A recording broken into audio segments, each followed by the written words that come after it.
Hello. So my initial title was F-theory and G-flux. Now I realize that there are lots of talks on the subject of G-fluxes. Now the conference is really called String Phenomenology, and there hasn't been too much on the actual phenomenology of F-theory, etc. And since we've done some work on that, I decided to slightly, put an emphasis on this phenomenology and insert basically half of my talk to be a phenomenological sort of study of what F-theory can do, can't do, and what we've learned so far. And this is a work in progress, together with the usual suspects, Joe Marsano, Natalia Salina, and also Matt Dolan, who is a phenomenologist from Durham, and two students, Moritz Künzler, who is here, and Craig Laurie at King's. Okay, so the plan is therefore two sort of parts talk. The first part will be a sort of story on F-theory phenomenology. Now, the first conversation I had when I arrived here on Wednesday was a lot of the talks at this conference are very sort of on the level of preaching your own model to everybody else and convincing everybody that it is the best model. So what I really don't want to do this, so the main goal here will be less of a sort of indoctrination, more of a, pointing out some things that we have so far not incorporated into the study of F-theory model building. Actually, this just broke down. Okay. So it's more like pointing out the annoying features that we have, and which I think should be fixed in some way or another and addressed, I think, in the future in order to really have sort of not fiction but actually facts that you can present and say, okay, this is phenomenology that really is based on an F-theory model and other things are not. And to be really sharp about this. And the second part is then some F-theory, G-flux geometry that I initially planned to talk about, but I'm sure that Timo and Thomas already did that, and also Miriam mentioned it. This is, sorry. The guy in the box.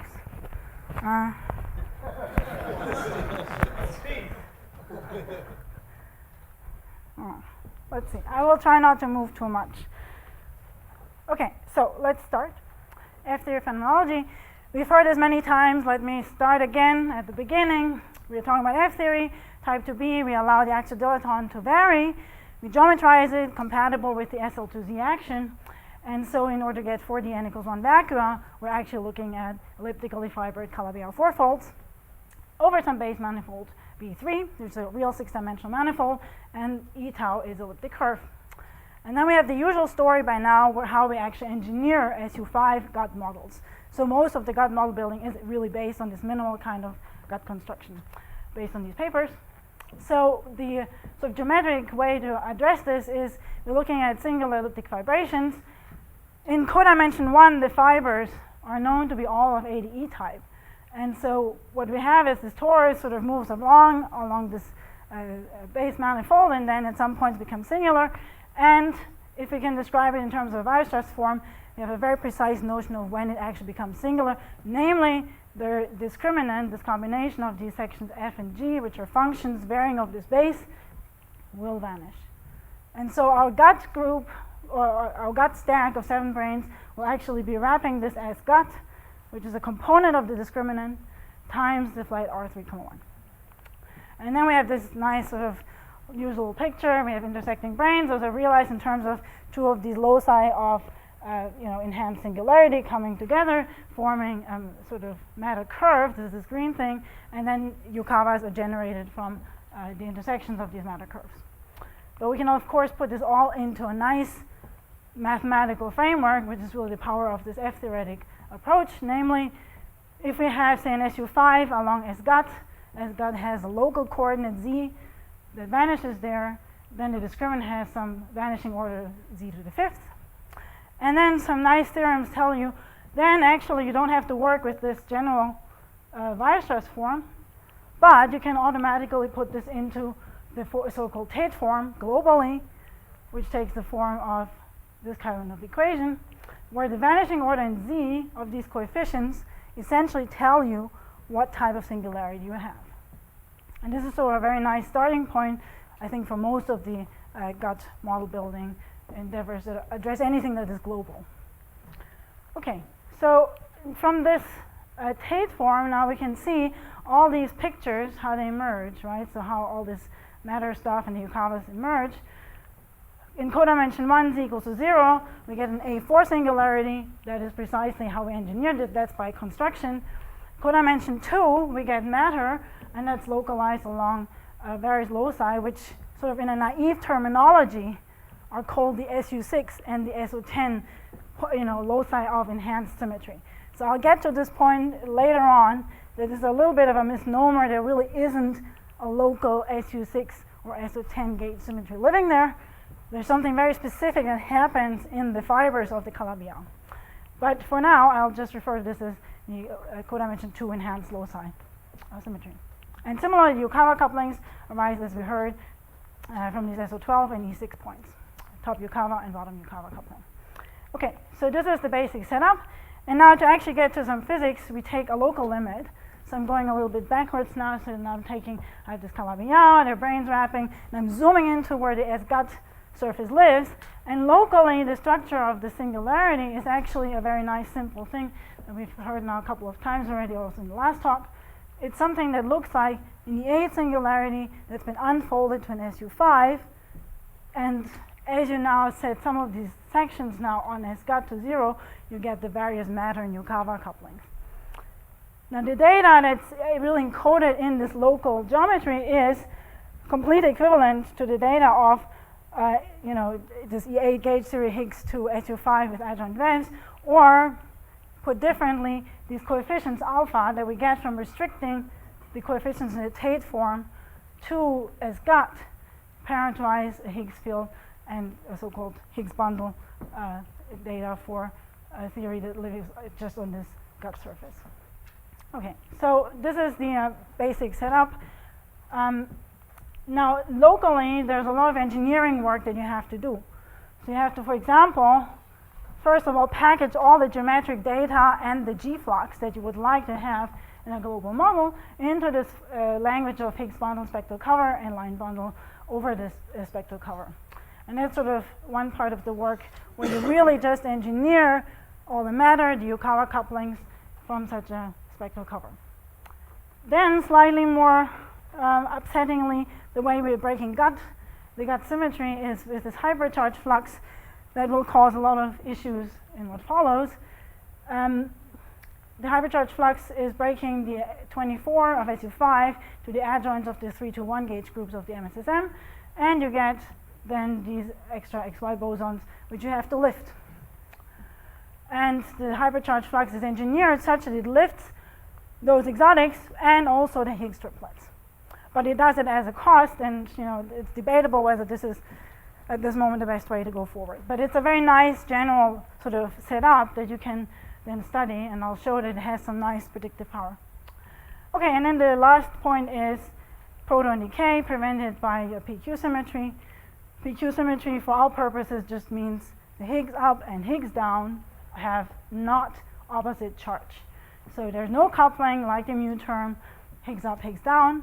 This will actually then automatically also prevent the Q cubed L operator that is the dimension 5 proton decay operator.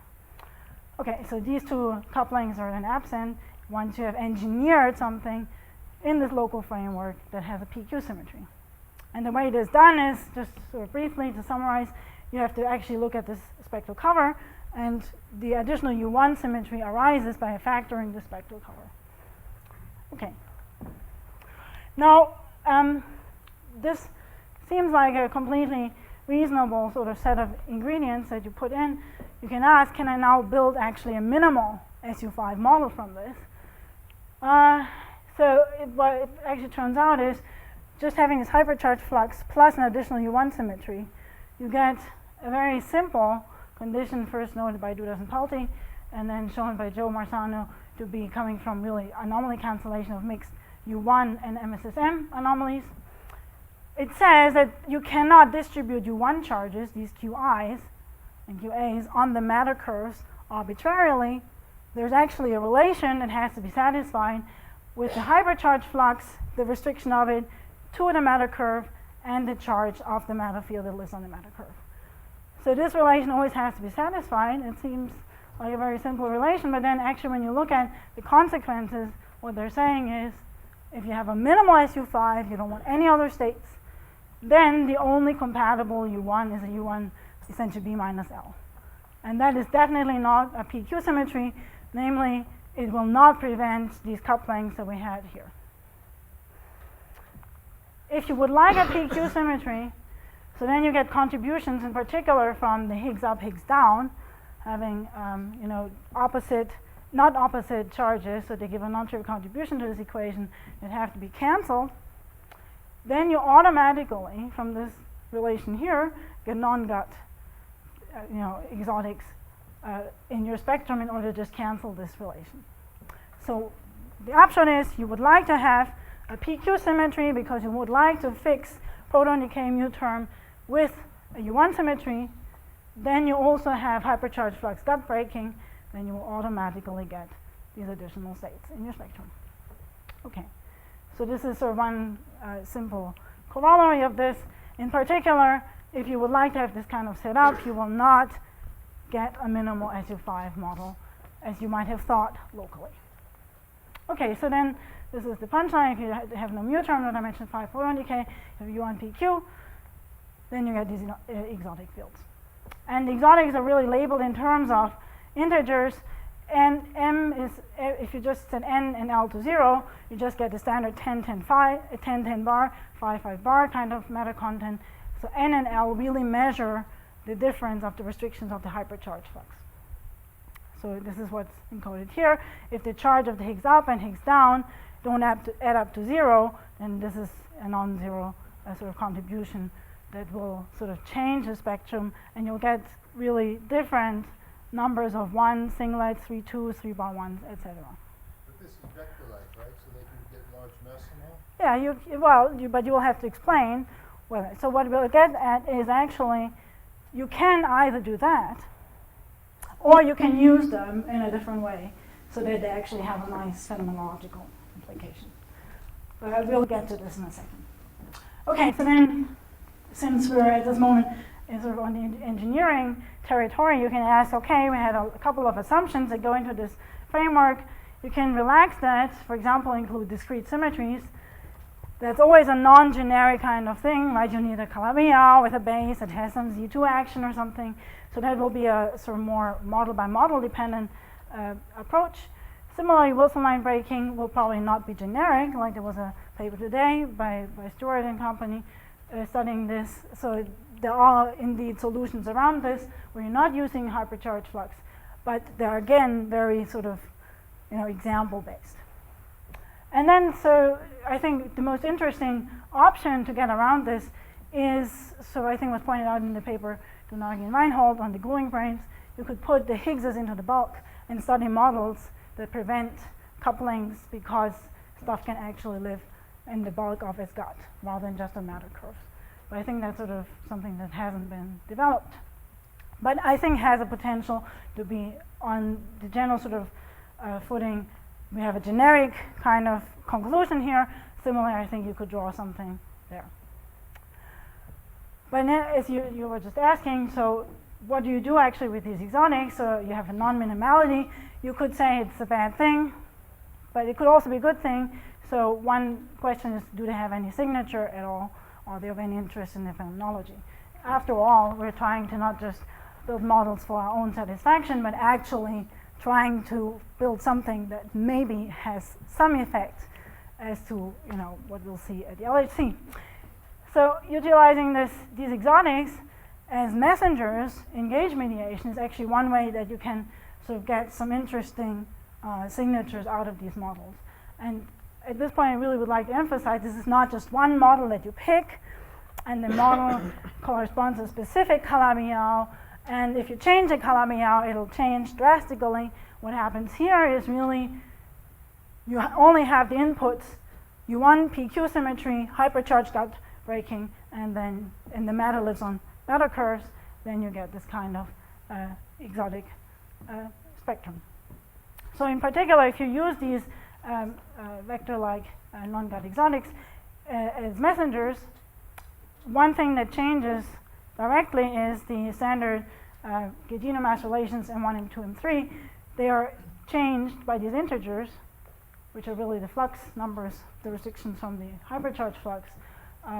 They change from the standard 1 to 6 to something that depends on these coefficients. So then you can ask, all right, is this of any kind of phenomenological use?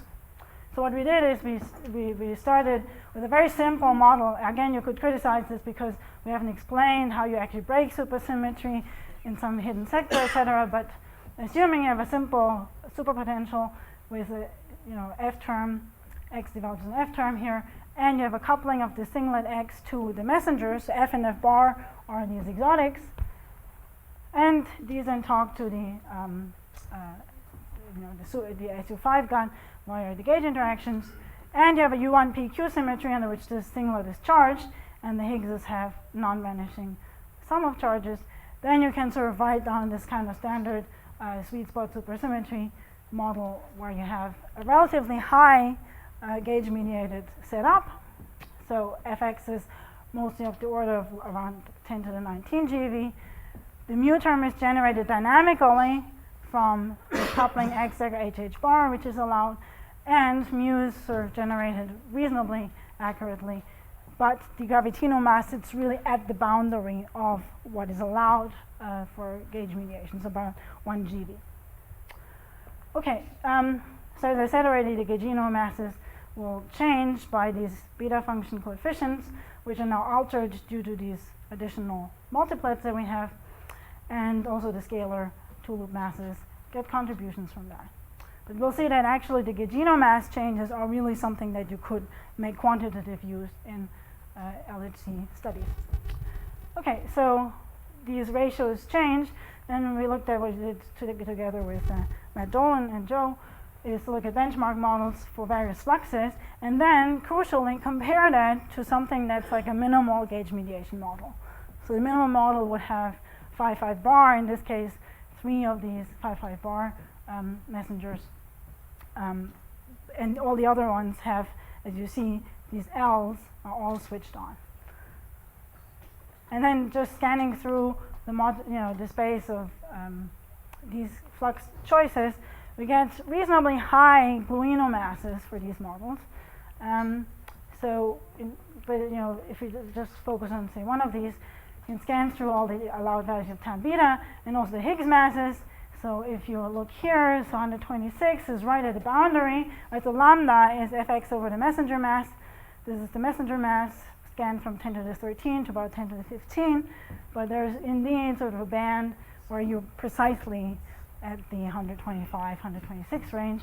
This was sort of, we published this before December, so it wasn't sort of put in or anything. It's just, this is the range of masses that you can get in these models. The black thing is sort of this left bound that you definitely have to be above, but at the higher end of Fx over ms, you could really have some models that potentially are interesting.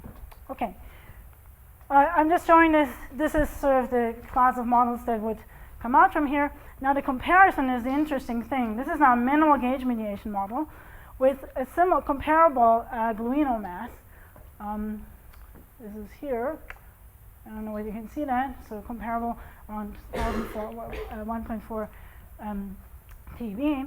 And what we looked at is just where do the spectra sort of have distinct differences. And as expected, sort of the Chargino-Neutralino sector is the thing that is sort of squashed or expanded depending on what these flux choices are. So here you see this is particularly sort of differently spaced from the models that you would get from minimal gauge mediation. And of course you can say, okay, that's one model. Is there something you could really put in quantitatively and say, we measure this kind of model, can we rule out that it's really this type of model? So there's some nice sort of way you can do this. So people actually here in Cambridge, they've sort of developed Oh, 10 minutes, okay. So it'll be just a phenomenology talk. Yeah, you can listen to Timo for the G-flux. So these models have very similar features. They have large tan beta. If you look at the values that we're scanning through here from 30 to 50, the spectra are similar. The production cross sections, which I didn't show you, but they're also very comparable. But there's one way you can really sort of nail down the difference in this, what I showed you, this genome mass relation, that's crucially different, is if you look at this decay left in its quarks into eventually neutralino and some leptons and quarks. So this is some ratio that essentially measures the difference between the first and second neutralino. And if you look at the spectra, they're sort of spaced like here, and here they're spaced like that. So these are really these are so-called kinetic invariants, which are, for our purposes, I think, just measuring how the neutralino 1, neutralino 2 actually differ. And in a given model with a fixed gluino mass, how would you actually distinguish models with different splits between those two? Then this is the quantity that you can actually look at the data. And if you compare the minimal model with the model that's this benchmark model, indeed this is quite a substantial thing that you could actually go out and look at and really see. Okay, so this is just to illustrate, these models may not be something that you would look at just out of your own doing without looking at F-theory. Once you are motivated to look at these non-God exotic gauge-mediated scenarios, then you're actually brought into this regime where you could distinguish them into, from the minimal gauge mediation models. Okay, so this was just this was sort of to illustrate F-theory is in some way. If you want to put in a framework, you say you're looking at gauge mediation, you're looking at non-God exotics, therefore, then it is relatively predictive. The question is just, is this really something that is sort of reasonable to expect that gauge mediation is the thing that is realized? So this is what I wanted to call the point of annoyance. Then in all of this, we always assume, and I think from the very beginning in this F-theory literature, we've assumed gauge mediation is natural. We would decoupling gravity. We could just, live in this world of gauge theoretic things. So it seems natural, at least in the local model. In there, I think it even seems natural to just look at vanilla minimal gauge mediation. Certainly in these sort of constructions that I just showed, it's natural to look at gauge mediation with PQ symmetry, and it's very robustly constraining the outcome of these models. But it totally misses, I think, the point that maybe these contributions may be super subleading and totally not important. Right? It's a nice thing that they are out there, and they could be nice signatures, but we're completely ignoring the fact that in all of this we're really choosing by hand the value of this M3 halves. Right? So we're just saying, okay, this looks natural, but actually there's no reason why this should be the case. So in all this we assume M3 halves is sort of lower, bigger or lower, is much smaller than 1 GeV. Maybe it goes up all the way to 1 GeV, but then really we're saying there's nothing above. All the contributions above that are completely negligible. And that gives nice signatures, but it could be, indeed, there are lots of other issues. And I think one particularly interesting thing to maybe in F-theory to think about is, what about this moduli issue? So you two have, yes? It's order 10, no? TV, sorry. No. Order 10, even if it's 10 GeV, it would be horrible for these models. But 10 TeV is even more sort of drastic. So the problem is here, there'll be light moduli that can screw up your cosmology. There's, as far as I can see from the argument that you guys are giving, this is sort of generally applicable. It would be, I think, very naive in F-theory to just ignore these kind of things and just go out and say it's, for all purposes, gauge mediation. So I think that's a very sort of crucial point to address in the future, and to see, is there sort of a balance between these? are there setups in F theory that, either say, these contributions are not there, we have a different way to solve these problems, or if these are applicable arguments, then the question is, is there still something left that is very characteristic F theoretic? So what we saw in this gauge-mediated setup is, yes, there is stuff that's really completely something you wouldn't look at normally, but in these other kinds of models, it would be interesting to understand what is happening. So this is the thing that really upsets me, that we've been always, it's sort of also a criticism of really the whole sort of direction of research. We have never addressed this question. I think that's something that we should look into. Okay, so in 5 minutes, geometry and fluxes. I think one thing that I'd like to point out in here is maybe not the G-flux, but the first point. So the whole study of these global models really, I think, sort of kicked off with the work of Isol and Yao last summer, where they looked at the resolution of SU5 singularities and looked at global Calabi-Yau fourfolds, where you do the resolution, find the structure of the codimension 1, codimension 2, codimension 3 fibers. What's a little disappointing here is that the math literature is very scarce on results on higher codimension singularities. And it would be extremely interesting to further understand what is happening there. So, so what Isol and Yao did is really pick this Tate form for the singularity and resolve it, find the exceptional divisors, and show indeed in the fiber you get an A4 type or an affine A4 type singular structure. So after the resolution, you get really a smooth fourfold. You have divisors that intersect in an A4 affine extended Dinkin diagram. So that is sort of something that is intuitively clear.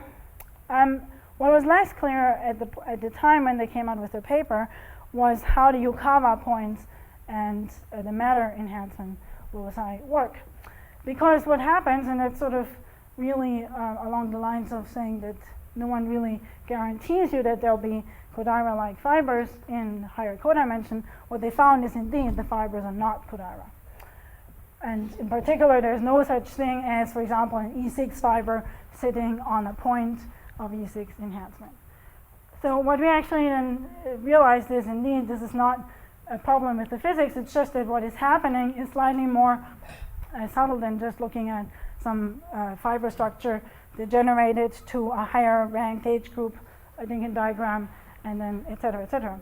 So actually what is happening is in codimension 2 is that the Dinkin diagram, all the roots of the A4, partially split into weights of the SU5 and roots, so some of these remain irreducible, and some actually split into weights. Now the total number of these is indeed compatible with a so-called SU5 or SU6 or SO10 enhancement. However, what is happening is not the intersection of these fiber classes is actually not giving you an SO10 or SU6 fiber structure. So you get the right number of additional degrees of freedom, but you don't get what you naively would have expected, an enhanced gauge symmetry of higher rank. Similarly, in codimension 3, this is something that's even sort of less from the point of view. I think I still have 4 minutes, no? Because it's until, no. An hour. No, it's 35 minutes. No, after questions. Oh, okay. Maybe there are no questions. We all negotiated. So at the codimension 3 locus, what you have naively thought is there's an E6 fiber sitting on a point or an SO12 fiber. What actually is happening is some of these classes correspond to, for example, this weight corresponds to an SU, the enhancement from here is one of the weights here, from the SU6 enhancement, splits and becomes homologous to two of the weights that come from the SO10 splitting. So actually, the geometric picture is not, as I move to the special point of E6 enhancement, the fiber becomes an E6 fiber. What actually is happening is the three curves meet together and become homologous at that point. So there's really only, so you can think of it as like a 3-chain connecting these curves, and then at the points when these coefficients correspond to, say, the E6 locus, they actually become homologous. So in this sense, I think it's actually an interesting question to understand when we all think about E8 points going even further, how that would actually geometrically arise, right? This is slightly unclear from this point of view, how all these things would actually merge and, you know, give rise to, you know, equivalence of classes that would correspond to an E8 point.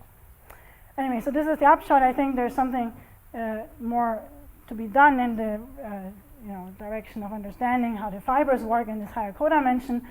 If you look at the intersections, they're clearly not just ADE fibers, so some classification of these definitely is sort of necessary. So the flux part we will hear in the next talk, I guess. Just a few comments, generalizations.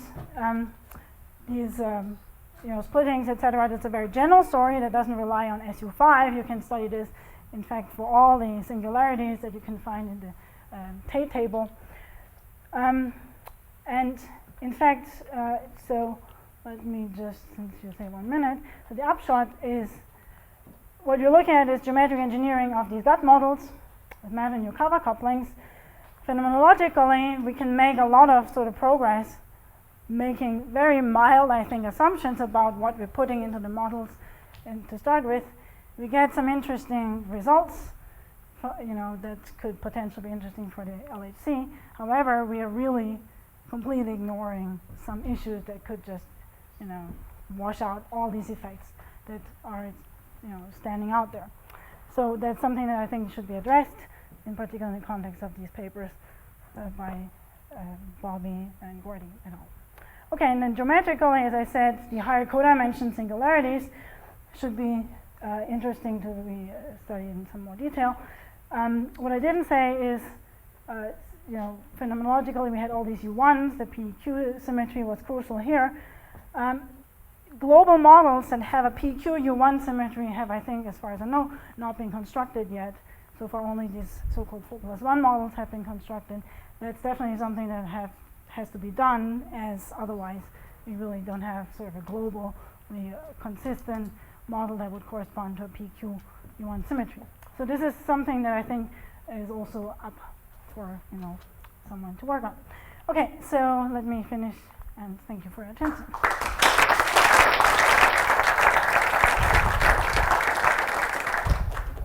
That's very interesting. Yes, come on. Questions? So just a comment about the cosmological issues that you mentioned. In the context of the gauge mediation, one scenario was proposed in the context of F theory in my paper with Tawan, Farah, and Hickman, where a late decaying Saxion gets rid of the issue of this overproduction. So that, and in fact, in our context, that was very natural. Yes, That's one. but the model that you studied, I think, had got messengers, yes? There was, I think that was in the context of a PQ model, yes? That was, PQ picture yeah, so you have PQ, you want symmetry, and you assume they're got messengers. Yes, And I don't think that model is realizable. certainly is realizable, but Well, there's no problem with our model. We had long discussions with But that's one comment. The second one is that these structures that you're mentioning about symmetries not being realized at singularities is related to T-brane structure that was mentioned. Yeah, I see. That's Okay. because in the example I showed the monodromy, when you have monodromy, for example, for SU2, you get square root of x and minus square root of x. At x equals 0, you would say it's SU2. But that's actually not what happens. It's actually 0, 1, x0. Yeah. At x equals 0 is 0, you don't have SU2 symmetry. So Right. the structure of the breaking and all that follows as if it were. So that follows from T-brane structure. Right, So it's okay. not a mystery, in other words. No, it's not a mystery, but it was, you know, the geometry is The not. word was, I think if you take it literally, the word that's a singularity would be a mistake. But It's not. But the That's jump, but what is true is that in the particular E6 gauge group, Yes. there's a configuration which at the origin I see. does not restore E6, but still inside the E6 gauge symmetry. Yeah, So in that sense, that's- it is that E6. makes total sense. David? I have a question. The mu term was related to the Check-Quinn symmetry, Yeah, it right? was. So if you add a mu term to the MSSM, how do you actually solve the strong CP problem? Because then, No, this is not. So the PQ in this context is, at least for this purpose, completely coupled from that question. It only means, think of it just as a U1 symmetry defined as just having this property. but It- you it- solve the strong No, CP we're not problem. even, I think Kumon may have addressed this in some paper That was the same side zone. Yeah, The it's the axial same and side side zone zone. issue was exactly. But again, that wasn't a model that has 5 bar messengers. Yeah, So I don't think it's The one that Yeah, generates yeah. the mu term. Yeah. Then it doesn't solve it. Just hypothetical problem. Because then what happens, the breaking So- is, You have this model with gauge-mediated SUSY breaking. So you have non-universal, you have multiplets which are not in gut multiplets, but you also have hypercharged flux, Yes. and you You're asking about calculate unification. threshold corrections at the Yes. gut scale. So I completely didn't discuss it, but what you study in detail is how actually you can still get something that's compatible with the weak, the coupling to the weak scale. So there are low scale threshold correction, high scale threshold corrections. In fact, those high scale ones will be relatively dependent on what kind of surfaces you're actually looking at. So those are put in actually as a parameter. So we scan through values of those and ask, is there a reasonable range so that they actually still are compatible with the gauge couplings that we measure? And yes, definitely. So, but that's all included because it's not clear you'd have non-dot multiplets, you run them up, everything could happen, right? And But then you have actually, the hypercharged flux, which is breaking. that's right. So all these things added together actually in a very similar way, and also two loop corrections. So it's, yeah. Just a comment. Why not giving up the idea of Pechet-Quinn symmetries and Yeah, giving sure. with B minus L, and then dimension 5 of proton decay operators can be suppressed, as Eran told us, and I think He you was don't also using PQ symmetry. PQ, no, Where B is minus L. No, you don't use. But yeah, at some point you also had PQ symmetries. No, so- you don't need it. Okay. For dimension 5, you don't, I mean, dimension 5 operators are not terribly dangerous. I mean, it's very easy to suppress them. Well, but the dimension 5 operators are invariant of the B minus L. Yeah, it's true. No, it's not B minus L. No, B minus L is for dimension 4. Right. Yeah, No, so that dimension one is 5 are not suppressed because useful. of the wave functions effects. That's what Eran was telling Yes, you. You don't so- need a Pechet-Quinn there. Yes, so I would actually like to see how wave function effects will work in this kind of context before. I mean, that's definitely a valid thing you can do, but And I would like avoid to do exotic some. So things. this is a framework where I'm saying I look at PQU1 symmetries. They solve a lot of issues. In particular, they solve the mu problem, engage mediation, also the dimension 5 proton decay. In that framework, this is the conclusion. I agree. One should also study what are the other options. But I think it's at this moment difficult in, say, this Calabi-Yau context to really study this wave function stuff. It's a little. Sure. And just a comment, so the cosmological moduli problem is quite noble. I mean, one of the organisers I know, no. has So- made it quite a while ago. Yes. Of course, but it's in this, like this small part paper that they have, the argument seems extremely streamlined, very sort of general. And it would be interesting to actually know what happens. I disagree with that. The cosmological model problem is completely general. It's More than, right, more than okay. 15 years ago. Okay, fine. So 15 years ago I was working ADC. Yes, but then you have to get the proper credit and read the articles. Anyway, so any more questions? Sure. Yeah, you could also use discrete R symmetries to solve both of those. Yes, mu you problem. can, and that was can one you of do that?